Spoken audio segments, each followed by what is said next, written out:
event, including the President of Angola. Please, would you stand? And so great to see you. Thank you. The President of Burundi. Thank you very much. Great to see you again. The President of Kenya. We have the Olympics here. You know, they do very well in the Olympics, those runners. I don't know what the heck you do with those runners, but they are very good.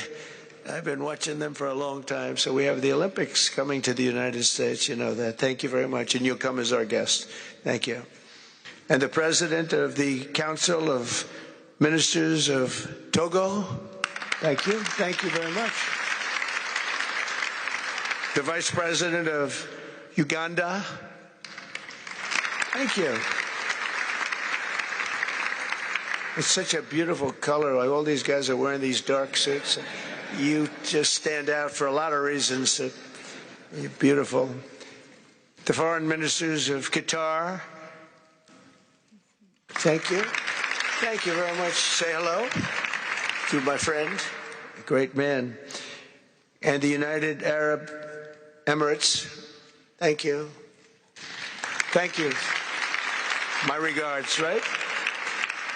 And the chairman of the African Union Commission, who's done a fantastic job, and thank you for all your help. We appreciate all your help. A special group of people. A very special thanks as well to Secretary of State Marco Rubio. Marco, please stand. Thank you. And thank you for putting a certain name in that building. I said, boy, that is beautiful. That blew up last night. They said, that's a great honor. It really is. On this building, it's a great honor. Thank you very much. I assume you had a lot to do with that. Just a little bit. Yeah. Thank you. Appreciate it. And Senior Advisor for Africa, Masad Boulos, who's been fantastic. Thank you, Masad. All of these people, every one of them were indispensable in forging this agreement. Let me also recognize Senators Mike Rounds and Lindsey Graham. Lindsey, thank you. Mike, wherever you may be. Thank you. Thank you, Mike. Representatives Ronnie Jackson. Where's Ronnie? Ronnie is a great guy. He won his race in Texas by 48 points, right? So I don't have to ask if he's in any. I don't even have to endorse him anymore. It doesn't matter. Save the paper, right? Great job. Chris Smith. Chris. Thank you, Chris. Great. Good job. Trent Kelly. Trent. Thank you very much. Thank you. And the acting president of the Institute for Peace, Darren Beatty. Thank you, Darren, very much. Thank you very much, Darren. For more than 30 years, one of the worst conflicts on earth has been raging in eastern Congo. Millions and millions of people have been tragically killed, went on forever, and countless more have been displaced from their homes. Families have been destroyed. It's been a disaster. Many administrations have tried, but probably not too hard, knowing who preceded me. But they tried. It said they've tried. But we tried harder to end this conflict. But they've accomplished, obviously, they accomplished very little because the killing went on at levels that just got worse and worse. And today we're succeeding where so many others have failed. And this has become the 8th war that we've ended in less than 1 year. Such an exciting thing to do. This has been really, because we're talking about 30 years of fighting, 30 years, much more than 10 million lives. Last June, thanks to the efforts of Secretary Rubio and Mr. Boulos, Rwanda and the DRC reached a landmark agreement to move toward peace. They started the process. I met with some of their great representatives who are here also. And we started a great process. The compact we're signing today, which will be known as the Washington Accords, everybody sort of liked that name, formalizes the terms agreed to in June, including a permanent ceasefire, the disarmament of non-state forces, provisions for refugees to return to their homes, and justice and accountability for those who have committed illegal atrocities. Very importantly, this agreement also creates a new framework for economic prosperity. There's tremendous wealth in those and that beautiful earth. It's beautiful earth, but it was stained badly with blood, tremendous amounts of blood. But in the region that will support a lasting peace, and the Democratic Republic of the Congo and Rwanda have agreed to more closely integrate their economies with each other rather than fighting, and they'll be doing that. And these two gentlemen are very smart, and I think they liked each other a lot. I spent time with them. I think they liked some people may be surprised. I really do. I think they've spent a lot of time killing each other, and now they're going to spend a lot of time hugging, holding hands, and taking advantage. So I have a lot of confidence in both leaders. We'll keep these commitments. I know they're going to keep them and follow through on the agreement and create a. This is also signing our own bilateral agreements with the Congo and Rwanda that will unlock new opportunities for the United States to access critical minerals and provide economic benefits for everybody. And we'll be involved with sending some of our biggest and greatest companies over to the two countries, and we're going to take out some of the rare earth and take out some of the assets and pay, and everybody's going to make a lot of money. These are just two of the many new agreements related to mineral supplies that my administration has achieved this year, including with Australia, Japan, Kazakhstan, Malaysia, South Korea, and many other countries.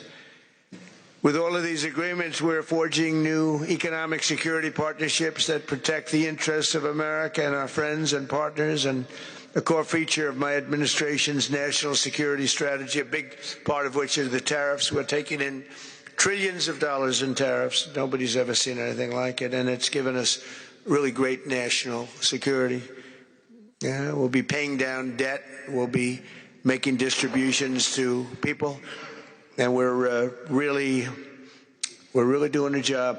It's amazing. I was with a gentleman, the future king of Saudi Arabia, and you've heard me say this a couple of times, but 2 months ago when I was over there, he said, and actually Qatar is represented today, and UAE is represented, and your leader said the exact same thing, different words, but the exact same thing, that 1 year ago they thought our country was dead, and now our country is the hottest country anywhere in the world. We're the hottest country anywhere in the world. Nobody's ever seen anything like it. We have over $18 trillion, that's just in 10 months, pledged or being invested or pledged to be invested in the United States. Think of that, $18 trillion. The highest amount we've ever had is 1.5. Under the Biden administration, they did much less than 1 in 4 years. Think of that. So they did less than $1 trillion in 4 years. We have $18 trillion in 10 months. It's going to be much more than that, too. No other country in history has ever been close, no matter what country you pick. So I want to thank you again, everybody, for your great vision. And I want to thank the people, especially the people that we named. Some of the others that unfortunately we didn't name, we just couldn't do that. But for your vision and for your courage, because it's made it possible to begin healing old wounds and transcending past differences and creating a future where every child of God can live in dignity, prosperity, and peace. And these are two very good men, and they're two potentially very strong countries. I'd like to now invite President Kagame to come up and say a few words. It's Rwanda. And then, if I may, President of DRC, who really is doing a great job. These are two men that are doing a great job. And again, they are so respected because of what they're doing today and the mission that they've really, I think, accomplished. And we'll see how it all works out, but I think it's going to work out really great. They want to get on to other ways of living for their people, and they're great leaders. Thank you very much. Please, Mr. President. Thank you. Thank you very much.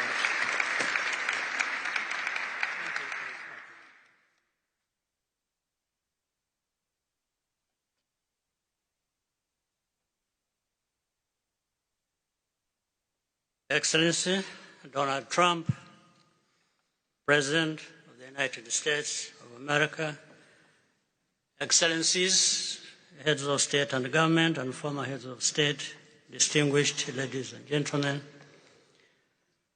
I want to begin with some words of thanks. First, my fellow heads of state and government from Africa, your presence here confirms that these efforts enjoy the broad support necessary to succeed. I also thank Minister of State KlowdTV, representing His Highness Sheikh Tamim bin Hamad of Qatar. The role of Qatar has been absolutely central in getting us to this point. But of course, the biggest vote of thanks goes to President Donald Trump. No one was asking President Trump to take up this task. Our region is far from the headlines.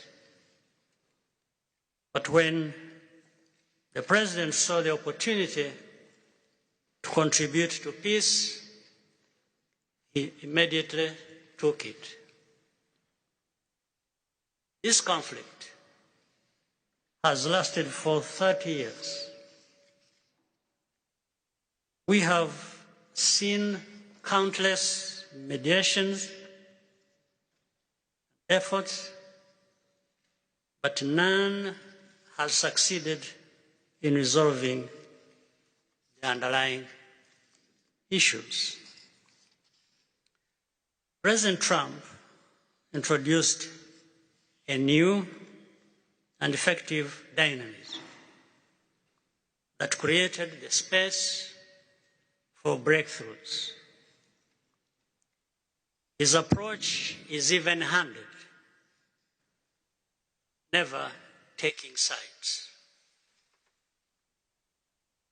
He orients us toward the future, not the past, emphasizing that the dividend of peace is prosperity and investment, including from the United States. More importantly, President Trump's approach is pragmatic. The process has not become an end in itself. All of these elements filter down to his dedicated team, and here I want to single out Secretary Rubio and Masad Boulos for special appreciation. We would not be here today without their efforts. And as a result, we have the clearest and most viable path forward that we have ever had. These accords provide everything needed to end this conflict once and for all. If this agreement falters and things do not work out as they are supposed to, the responsibility will not lie with President Trump, but with ourselves.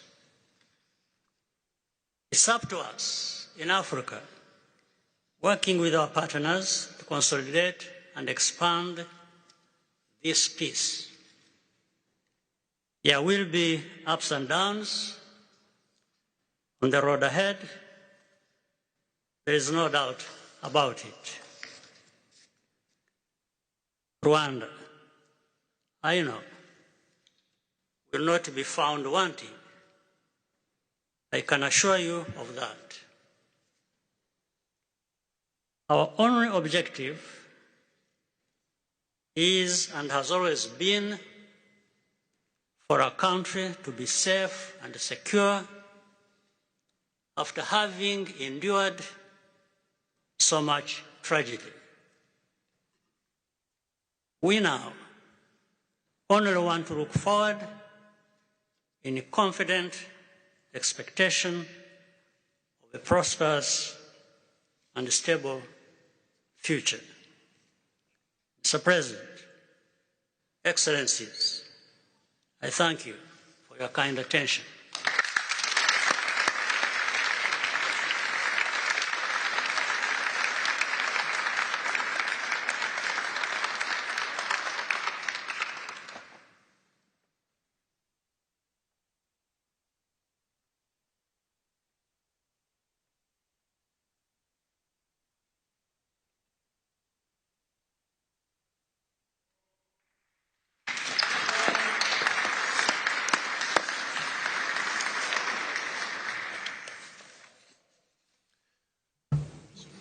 Mr. the President of the United States, Donald Trump, ladies and gentlemen, dear members of the delegations, distinguished guests, as we have just placed our signatures at the bottom of the joint declaration enshrining the Washington agreements for peace and prosperity, I do feel, on behalf of the people of Congo, a deep gratitude and clear hope. First of all, I would like to express quite solemnly our deep thanks to the President of the United States of America, Mr. Donald Trump. I would like to thank his administration and also wish to thank the American people for the critical role that they played for the rapprochement, the closening between the Democratic Republic of Congo and the Republic of Rwanda. To these thanks, I also bring in all of our regional partners and our international partners who, thanks to their commitment and engagement, have consistently made this critical moment possible in the road to peace. First and foremost, we have Sheikh Yanim bin Ahmad Adani.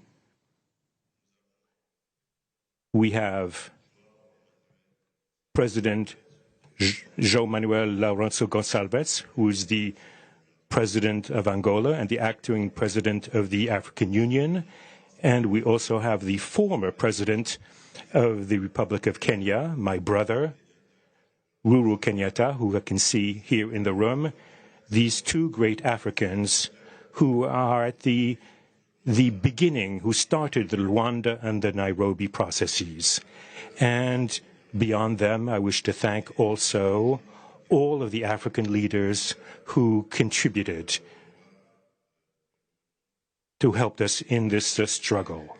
And I do hope that we have, yes, reached the end. The Washington agreements are not yet another document. These represent a turning point.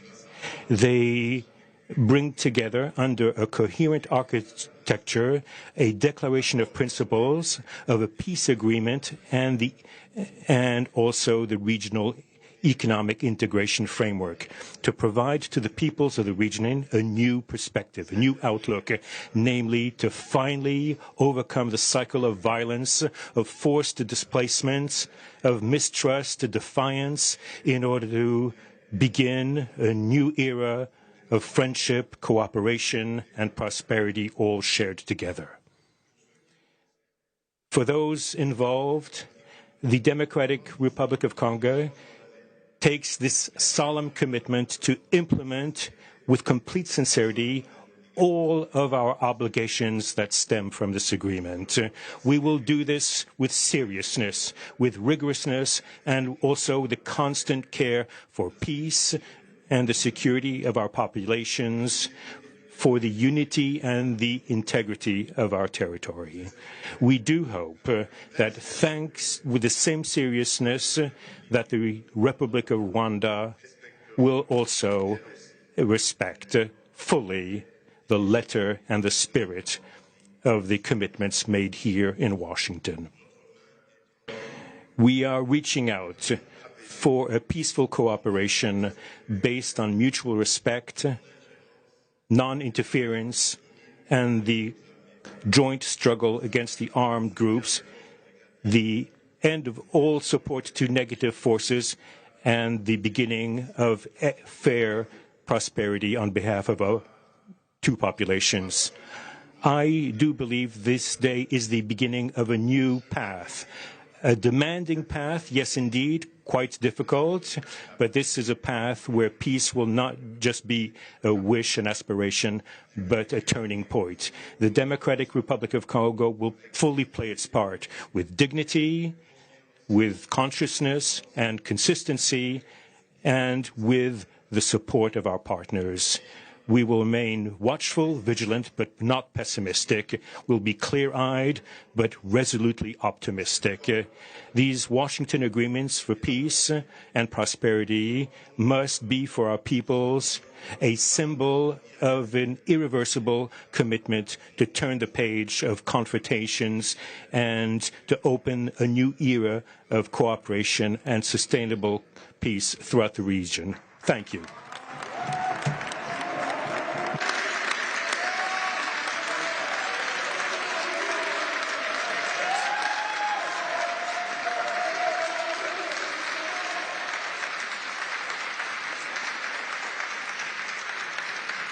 So, if I might, my four new friends, a couple of cases not that new. Could you come up, please? Do you mind? Please.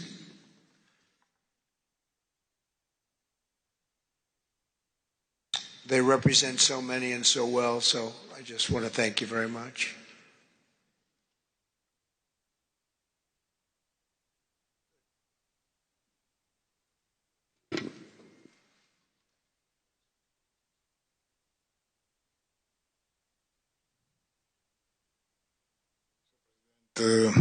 Donald Trump, presidente dos Estados Unidos da América, caros convidados, altas entidades aqui presentes, senhores jornalistas, eu gostaria de realçar a importância desta cerimônia aqui em Washington, D.C., que vai finalmente pôr fim a um conflito que, como já foi dito, dura mais de 3 décadas. Não são exatamente 30 anos, mais do que 3 décadas. Um conflito entre irmãos,